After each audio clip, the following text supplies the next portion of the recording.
ശ്രീ പ്രശാന്ത്, ഇവിടെ ലോക്സഭാ തെരഞ്ഞെടുപ്പിൽ ഇന്ത്യ സഖ്യം ഫലപ്രദമായി എന്നാണ് വിലയിരുത്തൽ. BJP-യുടെ സീറ്റെണ്ണം കാര്യമായി കുറയ്ക്കാൻ സാധിച്ചു.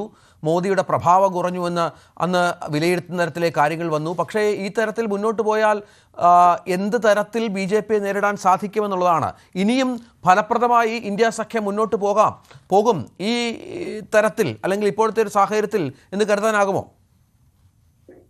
അതിലേക്ക് വരുന്നതിന് മുമ്പ് രഞ്ജിത്ത്, ഇപ്പം BJP പ്രതിനിധി ഇവിടെ എന്തോ മോഡി സർക്കാർ വലിയൊരു സ്വർഗരാജ്യമാക്കി ഇന്ത്യയെ മാറ്റുകയാണ് എന്ന മട്ടിലൊക്കെ കുട്ടിഘോഷിക്കുന്നത് കണ്ടു. ലോകമാകെ ഇന്ത്യയെ ശ്രദ്ധിക്കുകയാണ്. ശരി, ലോകമാകെ കഴിഞ്ഞ കുറച്ചു ദിവസം മുമ്പ് ഇന്ത്യയെ ശ്രദ്ധിച്ചു കേട്ടോ.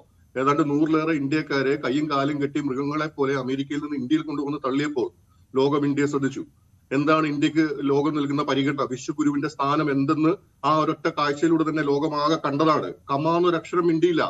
അതിനെതിരെ ഒരു ഇത് തെറ്റായിപ്പോയി എന്ന് ചൂണ്ടിക്കാട്ടെ പ്രധാനമന്ത്രി നരേന്ദ്രമോദിക്ക് നാവുണ്ടായില്ല. അവിടെ മെക്സിക്കോയും കൊളംബിയയും പോലുള്ള കൊച്ചു കൊച്ചു രാജ്യങ്ങള് ട്രംപിന്റെ മൂക്കിന് കീഴെ നിന്നുകൊണ്ട് പറഞ്ഞു നിങ്ങൾ ചെയ്യുന്നത് തെറ്റാണെന്നുള്ളത്. അങ്ങനെ പറയാനുള്ള ആർജവും പോലും ഈ പ്രധാനമന്ത്രിക്ക് ഉണ്ടായില്ല. എന്നിട്ടാണ് ലോകമാകെ ശ്രദ്ധിക്കുന്ന വിശ്വഗുരുവായി ഇന്ത്യ അനധികൃത നുഴഞ്ഞുകയറ്റത്തിനെതിരെ ശക്തമായ നിലപാടെടുക്കുന്ന രാജ്യമാണ് ഭാരതം. അത് മനസ്സിലാക്കണം. ലോകത്തിലെ ഏറ്റവും ജനസംഖ്യയുള്ള അനധികൃത നുഴഞ്ഞുകയറ്റത്തിനെതിരെ, ബംഗ്ലാദേശി നുഴഞ്ഞുകയറ്റത്തിനെതിരെ ഭാരതത്തിൽ ഒച്ച വെക്കണമെങ്കിൽ ഇന്ത്യക്കാരുടെ നുഴഞ്ഞുകയറ്റത്തിനെതിരെ നിൽക്കണം. അങ്ങനെയാണെങ്കിൽ ബംഗ്ലാദേശികൾ ഇന്ത്യയിലേക്ക് വരുന്നതിന് നിങ്ങൾ സ്വാഗതം ചെയ്യോ? ബംഗ്ലാദേശികൾ ഇന്ത്യയിലേക്ക് വരുന്നതിന് നിങ്ങൾ സ്വാഗതം ചെയ്യോ? അനധികൃത നുഴഞ്ഞുകയറ്റം ലോകത്ത് എവിടെയും നടക്കാൻ പാടില്ല എന്നുള്ള നയമാണ് ഭാരതത്തിന്റെ നയം. നുഴഞ്ഞുകയറ്റമാണ് കുഴപ്പം. ഒരു രാജ്യം വേറൊരു രാജ്യത്തിലേക്ക് തന്റെ ആൾക്കാരെ രേഖയില്ലാതെ പറഞ്ഞയക്കാൻ പാടില്ല. അതാണ് അതിന്റെ വ്യത്യാസം. കോൺഗ്രസ് വക്താവ് അദ്ദേഹം അല്ലെങ്കിൽ കോൺഗ്രസ് പാർട്ടി ഇവിടെ ആം ആദ്മി പാർട്ടിയെ പോലുള്ള അല്ലെങ്കിൽ ഇന്ത്യ കൂട്ടായ്മയിലെ ഘടകകക്ഷികളെയും ആക്രമിക്കുന്നതിന്റെ ഒരു പകുതി ആത്മാർത്ഥത BJP എതിർക്കുന്ന കാര്യത്തിൽ കാട്ടിയാൽ ഇപ്പോൾ ഈ പല സംസ്ഥാനങ്ങളിലും ഈ തോൽവി സംഭവിക്കില്ലായിരുന്നു. ഹരിയാനയിലും മഹാരാഷ്ട്രയിലും അടക്കം ഈ തോൽവി സംഭവിക്കില്ലായിരുന്നു.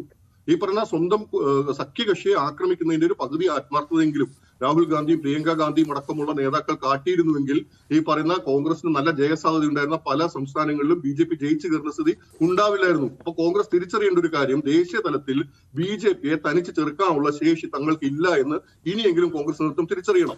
കഴിഞ്ഞ ലോക്സഭാ തെരഞ്ഞെടുപ്പിന് മുമ്പ് രൂപം കൊണ്ട ഇന്ത്യ കൂട്ടായ്മയുടെ ഏറ്റവും അധികം ഗുണഫലം ഉണ്ടായത് കോൺഗ്രസിനാണ്. അവരുടെ 100 സീറ്റിൽ ഒരു 35-40 സീറ്റെങ്കിലും ഘടകകക്ഷികളുടെ സഹായം കൊണ്ടാണ്. അതിൽ മഹാരാഷ്ട്രയിൽ കിട്ടിയ 13 സീറ്റുണ്ട്, UP-യിൽ കിട്ടിയ 7 സീറ്റുണ്ട്, തമിഴ്നാട്ടിൽ കിട്ടിയ സീറ്റുകളുണ്ട്. ഈ സീറ്റുകളെല്ലാം ബീഹാറിലും ജാർഖണ്ഡിലും ഒക്കെ കോൺഗ്രസ് സീറ്റുകൾ ലഭിച്ചു അല്ലെ. അത് ഈ കൂട്ടായ്മയുടെ ഫലമായി കിട്ടിയതാണ്. അതുകൊണ്ടാണ് 100 എന്നൊരു സംഖ്യയിലേക്ക്, ഒരു മാന്യമായ സംഖ്യയിലേക്ക് കോൺഗ്രസ് പ്രധാന പ്രതിപക്ഷമായി തലയോർത്തി നിൽക്കാനുള്ള ഒരു അവസരം കഴിഞ്ഞ ലോക്സഭാ തെരഞ്ഞെടുപ്പിന് ശേഷം ഒരുങ്ങിയത് ആ കൂട്ടായ്മയുടെ ബലത്തിലാണ്. ആ ഒരു തിരിച്ചറിവ് കോൺഗ്രസ് നേതൃത്വത്തിന് അല്പമെങ്കിലും ഉണ്ടായെങ്കിൽ തുടർന്നുള്ള സംസ്ഥാന നിയമസഭാ തെരഞ്ഞെടുപ്പുകളിലും ആ ഒരു കൂട്ടായ്മയ്ക്ക് ജീവൻ നൽകാനും ഏതാണ്ട് ഒരേ സ്വരത്തിൽ ഒരേ നിലപാട് സ്വീകരിച്ചുകൊണ്ട് BJP-യുടെ വർഗീയത എതിർക്കാനും തയ്യാറായിരുന്നെങ്കിൽ ഈ പറയുന്ന മഹാരാഷ്ട്രയും ഹരിയാനയും ഇപ്പോൾ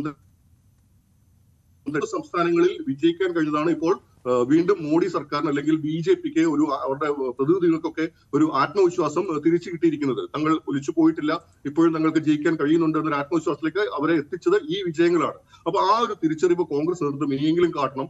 ഇനിയും തെരഞ്ഞെടുപ്പുകൾ വരാനുണ്ട്. ബീഹാർ തെരഞ്ഞെടുപ്പ് വൈകാതെ വരികയാണ്. അവിടെ ഇന്ത്യ കൂട്ടായ്മ എന്ന നിലയിൽ തന്നെയാണ് RJD-യുടെ നേതൃത്വത്തിൽ മത്സരിക്കുന്നത്. കോൺഗ്രസ് അതിന്റെ ഭാഗവുമാണ്. ആ തെരഞ്ഞെടുപ്പിലും മറ്റുമൊക്കെ ആത്മാർത്ഥമായി നിലകൊണ്ടുകൊണ്ട് BJP-ക്കെതിരെ കൂടുതൽ കടുത്ത നിലപാട് അല്ലെ ആം ആദ്മി ഇപ്പം നോക്കൂ, പഞ്ചാബിൽ ആം ആദ്മി തകരാൻ പോകുന്നു പ്രചരിപ്പിക്കുന്ന ആരാണ്? കോൺഗ്രസ് തന്നെയാണ് പ്രചരിപ്പിക്കുന്നത്. അത് മറ്റാരുമല്ല. അത് കെജ്രിവാൾ അങ്ങോട്ട് മത്സരിക്കാൻ പോവുകയാണ്.